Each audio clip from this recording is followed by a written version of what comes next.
welcome to another conversation on Business Redefined. This is your weekly, most comprehensive look at the world of business, finance, and economics. And we want to talk about matters of digital payments and the role that Mastercard is playing in this larger ecosystem. And as always, we are privileged to have the man in charge, country manager, that is Shehryar Ali. Always a pleasure, my friend. Thank you. At least this year we have met twice, I think. We have. I'm really happy that you're at our humble abode today. Great having you here, man. So let's start from here. When you survey the overall landscape, the financial ecosystem, many have argued that we are now in the technically post-COVID environment. Some have said we are seeing loss of traction which had built up over time. What are you seeing? What are the trends that are sticking out for you? Well, I'm, Julian, quite optimistic. And, the opportunity is just staring at us if we look at it. Post-COVID, we had an acceleration when it came to digital transformation and digital adoption. When you think about e-commerce, for example, we were scoring about 35 to 36% growth year on year post-COVID. Additionally, governments realized post-COVID that they could actually have efficiency brought into their payments acceptance and distribution if they were to use digital rails.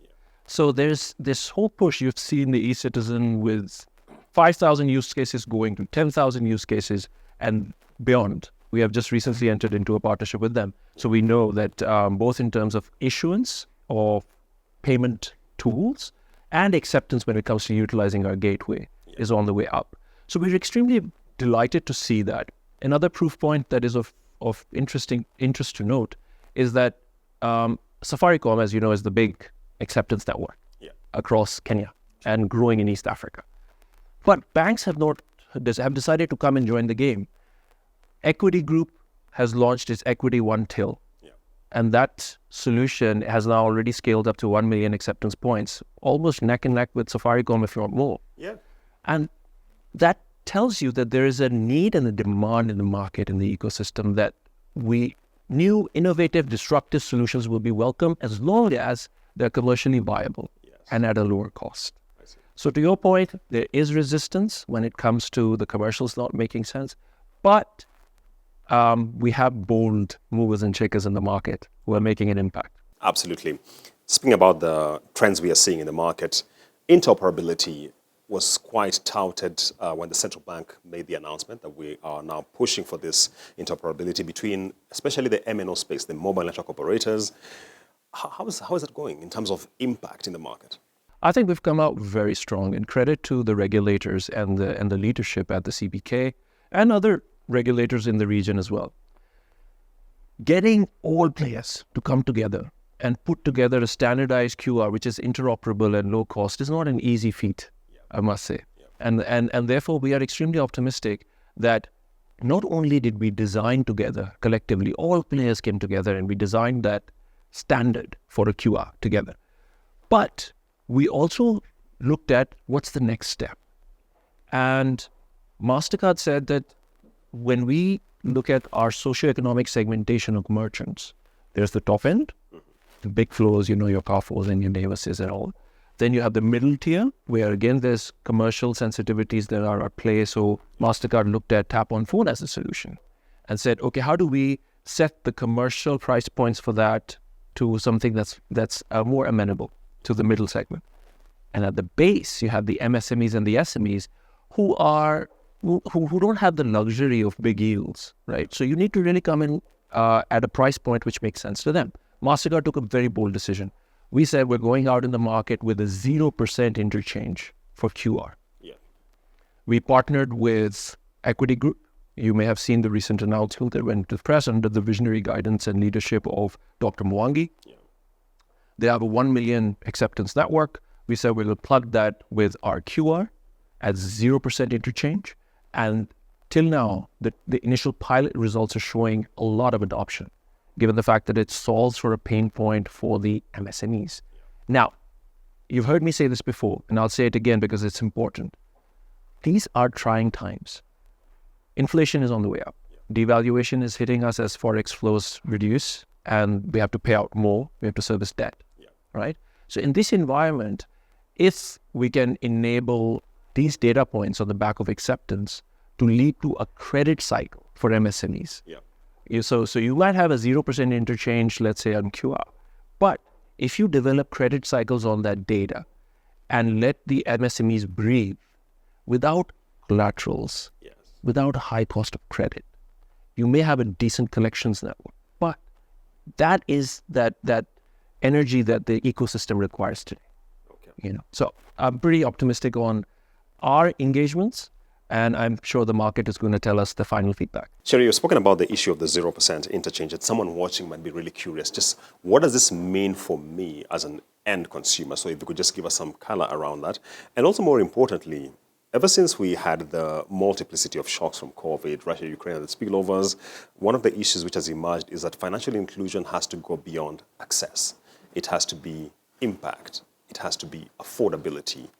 Just speak to that as well. So a 0% interchange is a bold decision that we have taken because we have seen and we've tried QR before in Kenya. And I think sometimes it just didn't cut from a merchant perspective and from a customer perspective in terms of the user experience because it lacked interoperability. And from a merchant's perspective because the cost of QR still remained the same as conventional payments. So for us, it was critical to learn from that lesson and come back and say, okay, if we are truly meaning to solve the MSME's pain point of moving away from cash onto digital payments, then what's the biggest pain point? So we surveyed, and the merchants told us, it's your commercial price point which throws you off. Yeah. So we took that learning, we did a research, and based on that research and the findings, we went ahead and we said, we'll take a bold decision where we're going to drop the interchange to 0% for QR alone, right? Now, what that does is that for the end consumer, like you asked, if I'm an end consumer, let's say I'm coming from abroad into Kenya. Yeah. I go to a mom and boga or a small shop and I want to make a payment. And I would have to first transfer my money onto maybe a wallet or use my card physically. Now, card is not accepted at that small shop, right? So what we have to end up doing is placing a QR, interoperable, globally accepted. Yeah. That foreigner will be simply using their card from their country of issuance and scanning it and making a payment using our gateway, yes. Right? So what that does is that from a customer experience perspective, I don't need to be dependent on a local payment instrument to use at the lower end of the MSMEs, yeah. Right? And of course, at the top end, we already have all kinds of acceptance, so they can utilize it. So it gives you ubiquity, it gives you choice, and it takes away the hassle for you to come in, land into Kenya, first thing, get a mobile money wallet. Why? Yeah. You can use at the same commercial price point as you would have to go through a money exchange person, first switch your money, then load it on a wallet, then use it. Okay. We can skip that. Wonderful. We've talked about micro, small, and medium-sized businesses, and these are the vast majority of our enterprises in Kenya, in many frontier markets. One of the issues which they consistently raise is we're hearing a lot about the decarbonization conversation, the need to go green. But for many of us, how do we even begin to plug into the green conversation from a payment standpoint? What are your thoughts? I think that's an excellent question. So now if you look at it, I simplify my life by thinking about, there are 17 SDGs. Yes. So on one side of the challenge that we face today is the one versus the many, which is the financial inclusion challenge, right? Meaningfully, how do you address financial inclusion? On the other side of that triangle is man versus nature. Yeah. And that's where the environmental pressures are coming in and what we're doing with the resources we have on Earth and how efficiently we're utilizing those resources. And there's elements of social equality. There's also elements of creating a level playing field, when it comes to, do you have the power to have impact on environment or not? Yes. At the base of these two resides a corporate's decision to invest for the short term or for the long term. And that's the trade-off. Yes. I believe we as responsible corporate citizens must look at the long term. Yes, we have to deliver our results for this year. We have to deliver shareholder value, but it cannot be at the cost of our future generations, yeah. Right? So I think that is how we look at it. And we also request our partners to kind of consider when they're making their decisions and coming up with new solutions. We're a population of youth in East Africa, average median age 19 years. Yeah. What are they expecting? They're expecting you to connect with them at causes which are social causes, for example, education. Now, why are we doing that? Yeah. The idea is that if today I'm a customer and I have a certain behavior in terms of utilizing my car, making choices throughout the day, some of them are environmental friendly, some are not. Through a carbon calculator API that we can bake on your mobile banking app or mobile wallet, you can study what is your carbon footprint, and it'll tell you at the end of the month, sir or ma'am, you have to plant, let's say, 15 trees to offset your carbon footprint. Now, as soon as I see that, I can then choose to say, okay, this means I'm going to plant 15 trees at Makueni County in Kenya, impacting the locals of that area. Because you can actually have mixed trees, planted there, so fruit generation, crop generation, that all can be part of that, green forest cover that we want to deliver. So it's how we give back the power to the end customer, and not just leave it to a few corporates to decide as to how do we solve for the, environmental imbalance. Okay. And still on that point, Shehryar, because a lot of MSMEs, their biggest headache, as you would know, is access to affordable credit. And many of them, when we were having the Africa Climate Summit, which took place in Nairobi, the question they asked was, if I come and demonstrate to entities, the financial services players, banks, SACCOs, the Mastercards of this world, and we show them, look, this is our carbon footprint, we have scaled it down this much. Is there a possibility that I could have more concessionary pricing on my credit facilities because of that? 100%. I think digitalization is just the baseline. Now, what use cases you come up with on the back of that to solve for actual pain points of these MSMEs? How do you, for example, if I'm an MSME today, and I know that if instead of using my mobile money wallet for a business purpose, I've classified that as a P2P account transfer, so I say, send me money on my phone, right? What am I doing? I'm trying to avoid tax. Yes. Right? I am doing business, but through an individual account. Now, we can go with a two-pronged approach here. One is, hey, if you formalize yourself as an MSME, we can give you low-cost, uncollateralized credit on the back of the data sets in terms of your payments that generates on the back of your payments, right? Yes. Now, if you do so, we will give you A, credit. B, if you do it in a green way, whatever business you do, kinds of inputs you use, kind of distribution channels you use, whichever way you can make your business green, your interest rate would be 2% or 3% lower than what you would get off the rack. Yeah. That's one. At the same time, what you're doing is the second approach would be that KRA, which today is probably looking at avenues of how to generate more revenue to meet their targets, would love to see the informal sector move into the formal space. That's correct. So they have to put in certain tax incentives on the back again of how green are you? Are you digitized or not? Are you being forthright in terms of your flows or not? Yes. So there's a conversation to be had there between authorities, regulators, the MSMEs and the SME councils that exist. And there has to be a win-win situation for all. Otherwise, if we keep on taxing the small tax net that we have, it's not a sustainable way to grow the revenues. So a number of businesses used to have till numbers. Increasingly, they are indicating we no longer use this. Please just use cash. What does that mean for a business, especially for an MSME player in the long haul? Because I think majority are looking at it from the short end. Correct.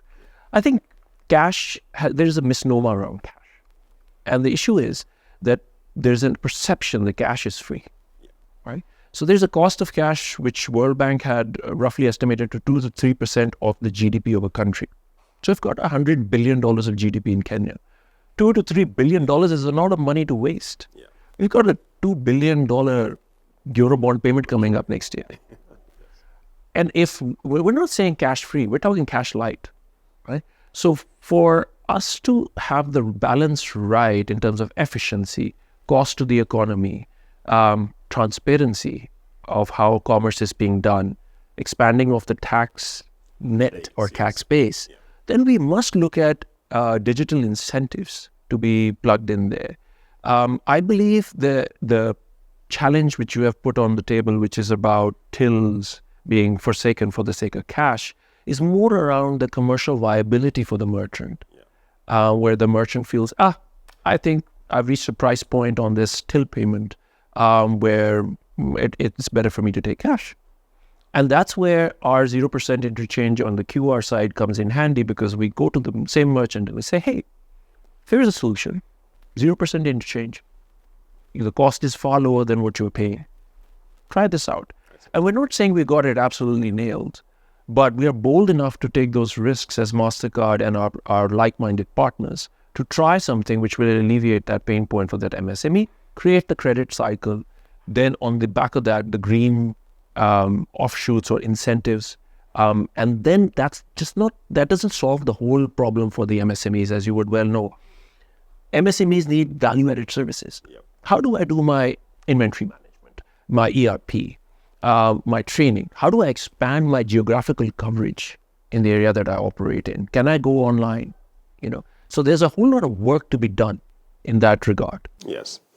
And still on that point, someone would be curious to know, so ever since you roll out this 0% interchange, how is the uptake? What are you seeing from the market? So, as I said, this is in pilot phase right now. Our go live is in November. So we will be going out with like-minded partners into the market, and there are existing networks, right? So I already if you go to a small shop, I can have a pay bill number, and I've got a till, and I've got others. Now, if we place a Mastercard QR there, a sticker, and that attracts a better commercial yield for me as a merchant or MSME, it's simply about moving the traffic, right? So I think what excites me is that we made the announcement on August 21st about going in. We have to give a 3 months advance notice to all our partners because it's a level playing field, and we will be going live in November. And you seem to have a lot of partnerships running around the entire space. Just speak to us in terms of the opportunity you see in the digital economy and the role that collaboration, because many times players in the financial ecosystem view themselves as competitors, but you seem to be looking at it more from the collaborative side. I think you've raised a very good question here. Closed loop, I'll do everything myself, my own way. Those days are gone. If we are to have a scalable impact, a sustainable impact, we have to invest in partnerships. Firstly, we have to invest and align on common vision, common principles, right? On the back of that, then we come and listen first. I think our ability to listen, it needs to be magnified right now. The market is changing, and economically, we have challenges that we have to address. Now, in all of that, you have to listen to the various, and different segments have different pain points. So it's not like one size fits all.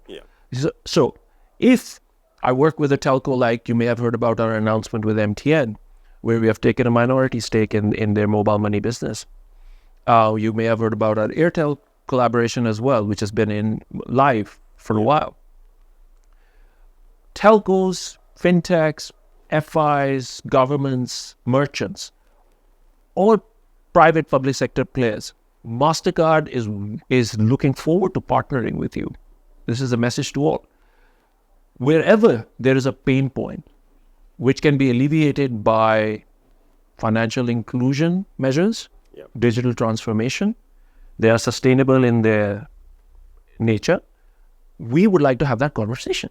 And maybe in that conversation, we agree to disagree and we don't come up with anything, and it's okay.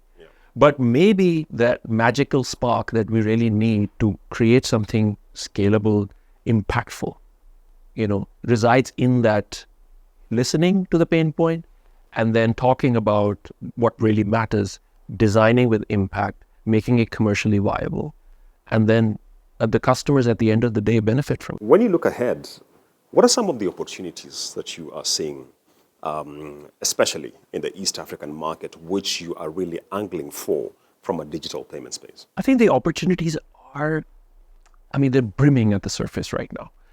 If I look at the new customer's behavior, 19 years old, that's your 19-year-old median age. What is that customer experiencing as they're going through their teens? First access, they probably have an access to a phone, right? The behavior will be, can this phone ubiquitously enable me to solve for or, have all those use cases that I need, whether it's government payments, whether it's merchant payments, whether it's my club that I have to go for, whether it's, any other thing, any social gathering. Does that cater for my needs? So as a customer behavior, the new generation has very different expectations than what I have. So I think it's critical that we keep close tab on the new and changing behaviors, right? Phone is the center of it all, right? So if we are designing, let's say, for the future, cards, plastics, and expecting that, yes, these plastics are going to fly, or even, green plastics, the way we are coming out with now, chances are no, the behavior of the new up-and-coming customer is very different. Yeah. So that's one. Number two, we believe blockchain and cryptocurrencies or digital currencies have a role to play. Yep. The up-and-coming generation, what are they busy with? Video games. What are those video games having? Virtual currencies. Yes. Right? So it's like second nature that virtual currencies, digital currencies, blockchain. Now, blockchain is not just limited to currencies. Proof of provenance. Yep. For example, if you have a preference for a particular textile manufacturer, and today you can find out that the suit that you're wearing is actually made from a place which has high quality standards, does not deploy child labor, a host of other things. And you can track it back that, yes, what I'm wearing, what I'm eating, that is coming from a source that I am socially fond of, and I find this to be credible. I would like to know that. Yeah. And if we can have proof of provenance on the back of blockchain, I think that's what the future customer expects. They should know, where does this thing originate from? And then beyond that, governments are on a rampage, and I love it. Kenyan government is leading quite significantly. I think you saw the recent trip to the Silicon Valley. Yep. There is a host of international companies coming in to Kenya and opening up their offices because they know young population, big opportunity. I see. And that's a good point now to get to my final question. We are having conversations across sectors, especially for us in the media, around what AI means for our sector. Revolutionizing. We have had instances whereby I took one of my tweets and put on ChatGPT. It gave me a whole story, and that has very serious implications. In the digital payment space, what do you think will be the impact here? I think we're already living it in a way, consciously or unconsciously. Yeah. Contextualized experiences on the back of the web is becoming BAU. You think of something, it's still in your mind, but it pops up. Right? So there are models being run at the back, maybe with the big tech or even fintechs.